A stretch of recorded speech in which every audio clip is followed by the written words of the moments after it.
दूर गांव में बिज्जू अपने परिवार के साथ रहता था। बिज्जू एक बहुत ही गरीब किसान था।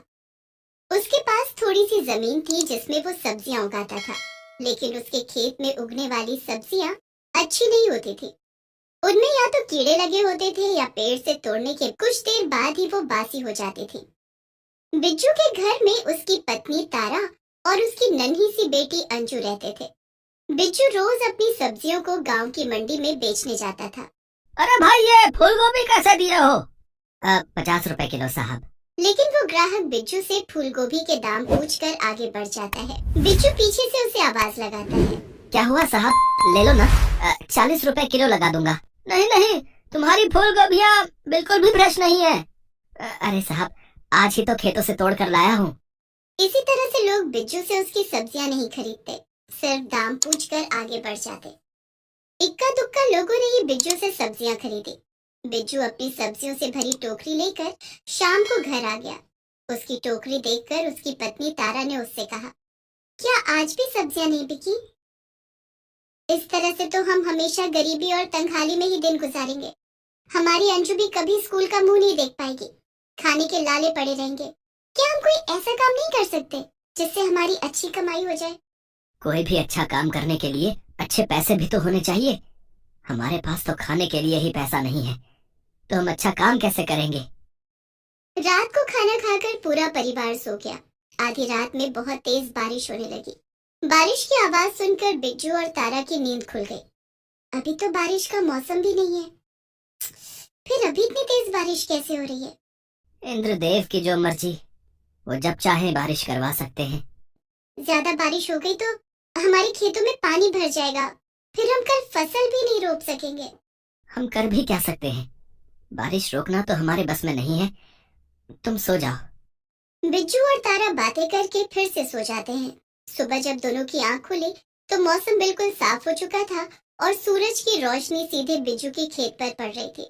बिज्जू ने देखा कि पूरे खेत में छोटे छोटे पौधे उगाए थे। तभी वहां तारा भी आ गई। बिज्जू ने तारा से कहा, कल तो हमने खेत में कुछ भी नहीं रोपा था, फिर ये पूरे खेत में छोटे छोटे पौधे कैसे निकल आए? ना जाने किस चीज के पौधे हैं। मैं तो इस इंतजार में कि आज खेत में मटर के बीजों की रोपनी करूंगी।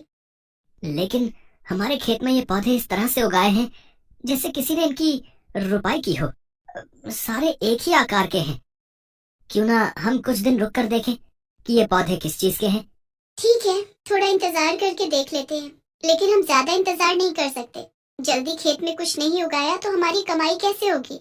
इससे पहले कि भूखे रहने की नौबत आ जाए, हमें खेत में फसल लगानी होगी। कल सुबह तक पता लग जाएगा कि ये पौधे किस चीज के हैं। सारा दिन गुजर गया। रात को तीनों खाना खाकर सो गए। अगले दिन जब बिज्जू और तारा की नींद खुली तो उन्होंने अपने खेत में जाकर देखा। उन्होंने देखा कि वे छोटे छोटे पौधे एक ही रात में बड़े हो गए थे और उनमें ढेर सारे बैंगन फले हुए थे। तो ये बैंगन के पौधे हैं, लेकिन हमने तो अपने खेत में बैंगन के बीज नहीं डाले थे, फिर भी हमारे खेत में बैंगन कैसे फल गए? अब कैसे फले इससे हमें क्या लेना देना? ये बैंगन बड़े सुंदर और ताजे दिख रहे हैं। ऐसा लगता है इनकी सब्जी बड़ी स्वादिष्ट होगी। मैं सारे बैंगन तोड़ देती हूँ। आप सब्जी मंडी में ले जाकर इन्हें बेच दो। ठीक है, ऐसा ही करता हूँ। और तारा सारे बैंगन तोड़कर एक टोकरी में रखने लगी। धीरे धीरे एक टोकरी भर गई, लेकिन खेत में अभी भी ढेर सारा बैंगन बाकी था। तारा ने और बैंगन तोड़ने शुरू किए और देखते ही देखते दूसरी टोकरी भी भर गई। 2 टोकरी बैंगन देखकर बिज्जू बोला, बिना बीज के भी इतने सारे बैंगन अपने आप उगाए। लगता है ये कोई साधारण बैंगन नहीं है, ये तो जादुई बैंगन है। तभी बैंगन की टोकरी में से आवाज आने लगती है। बैंगन की टोकरी से आ रही इस आवाज को सुनकर बिज्जू और उसकी पत्नी तारा दोनों बहुत खुश हो जाते हैं। तारा, हमें इन बैंगनों को मंडी में ले जाकर बेचना होगा, लेकिन मैं 2 टोकरी बैंगन एक साथ नहीं ले जा सकता। कोई बात नहीं अंजू के बाबा, एक टोकरी बैंगन आप ले चलो और एक टोकरी बैंगन मैं लेकर चलती हूँ। दोनों मिलकर बैंगन बेचेंगे और सारे बैंगन बिक गए तो हमें ज्यादा मुनाफा भी होगा।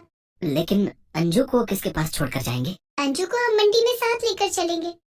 ठीक है अंजू की माँ, चलो अब हम बैंगन लेकर मंडी चलते हैं। और तीनों एक साथ मंडी चल पड़ते हैं। रास्ते में बिज्जू का दोस्त संतराम उन्हें देख लेता है और बिज्जू से कहता है, अरे बिज्जू भाई, कल तक तो तुम्हारे खेत में छोटे छोटे पौधे थे, लेकिन आज तुम दोनों दो दो टोकरी भर के बैंगन कहाँ से लेकर आ रहे हो? अब आ नहीं रहे हैं, बल्कि इन बैंगनों को बेचने के लिए मंडी जा रहे हैं। हाँ हाँ, वो तो ठीक है, लेकिन इतने सारे बैंगन तुम्हारे पास आए कहाँ से? बिज्जू सोच में पड़ जाता है कि संतराम को क्या जवाब दे, क्योंकि किसी को भी इन जादुई बैंगनों का सच नहीं बताना था। तभी बिज्जू की पत्नी तारा बोलती है, संतराम भैया, ये बैंगन हम दूसरे गांव से लाए हैं। वहाँ मेरे चाचा जी का खेत है, उनके खेत से ये बैंगन लाए हैं। ओहो, अच्छा अच्छा, ठीक है, मैं चलता हूँ। इस तरह से बिज्जू और तारा दोनों मंडी जाकर बैंगन बेचने लगते हैं।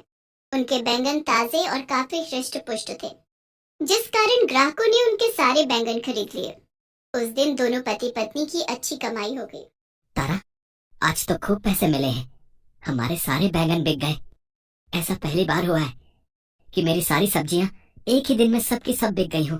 अंजू के बाबा, इसी तरह से हम रोज बैंगन बेचते रहे तो हम जल्दी ही पैसे वाले बन जाएंगे और हमारी अंजू भी स्कूल जा सकेगी।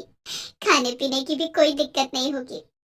हाँ अंजू की माँ, तुम ठीक कह रही हो। चलो अब घर चलते हैं, बहुत जोरों की भूख लग रही है। घर चल के सबसे पहले खाना खाएंगे। और तीनों खुशी खुशी अपने घर जाते हैं।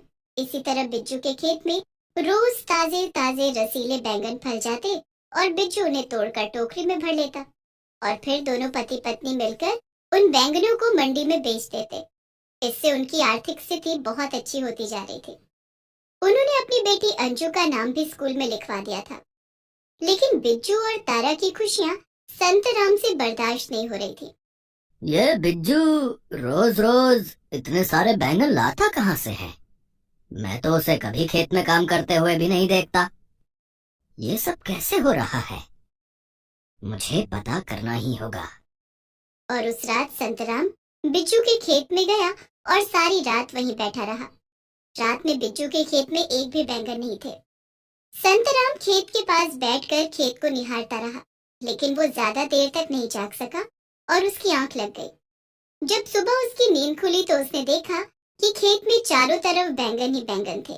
सभी पौधों में बड़े बड़े और ताजे ताजे बैंगन फले हुए थे। ये देखकर संतराम के आश्चर्य का ठिकाना न रहा। अच्छा, तो ये जादुई बैंगन है, इसी के कारण बिज्जू माला माल हो रहा है।